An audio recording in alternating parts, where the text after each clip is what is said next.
رمضان المبارک کی جامعیت کو سمجھنے سے پہلے لفظ رمضان پر توجہ کرنی چاہیے کہ اس میں وہ کون سے اسباب ہیں جس کی وجہ سے اس مقدس مہینے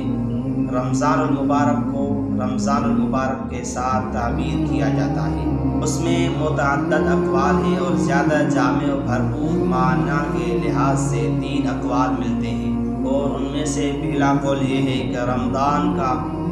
لفظ جو ہے وہ رمضان سے بنا ہے، اور رمضان ایسے پتھر کو کہتے ہیں جس کو گرم کیا گیا ہو، تو پھر رمضان المبارک کو رمضان اس لیے کہا جاتا ہے کہ یہ گناہوں کو جلا دیتا ہے۔ رمضان کا لغوی معنی ہے وہ بھٹی جہاں پر لوہے کا زنگ اتارنے کے لیے اس کو گرم کیا جاتا ہے یا خراب لوہا جدا کرنے کے لیے بھٹی میں ڈالا جاتا ہے، اس کو اس لیے رمضان کو اس سے تعبیر کیا جاتا ہے کیونکہ یہاں پر بھی انسانی زنگ اترتا ہے، اور یہ مہینہ رمضان گناہوں کو جلا دیتا ہے اور اس سے انسانی حیثیت کو اس سے نکہار ملتا ہے، اس واسطے اس کو رمضان کہا جاتا ہے۔ اور یہ وجہ تسمیہ نبی مکرم شفیع معظم سرور کونین صلی اللہ تعالی علیہ وآلہ وسلم سے مروی ہے، سرکار علیہ الصلوۃ والسلام ارشاد فرمایا لِأَنَّهُ يَرْمِدُ الذُّنُوبَ، یہ گناہوں کو جلاتا ہے، گناہوں کو راکھ بناتا ہے، اس واسطے اس کو رمضان کہا جاتا ہے۔ دوسرا قول یہ ہے کہ بعض نے کہا کہ جس وقت سورج کی گرمی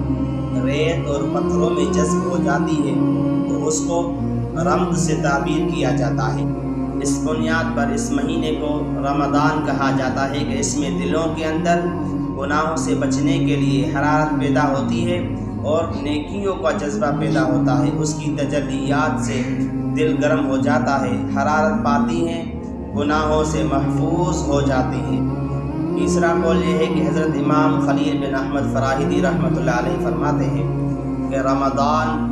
رمضان سے بنا ہے، اور رمضان اس بارش کو کہا جاتا ہے جو موسم خزاں میں آتی ہے، اور اس مہینے کو رمضان اس لیے کہا گیا ہے لِأَنَّهُ شَهْرُ يَغْسِلُ الْأَبْدَانِ غَسْلًا، اس مہینے میں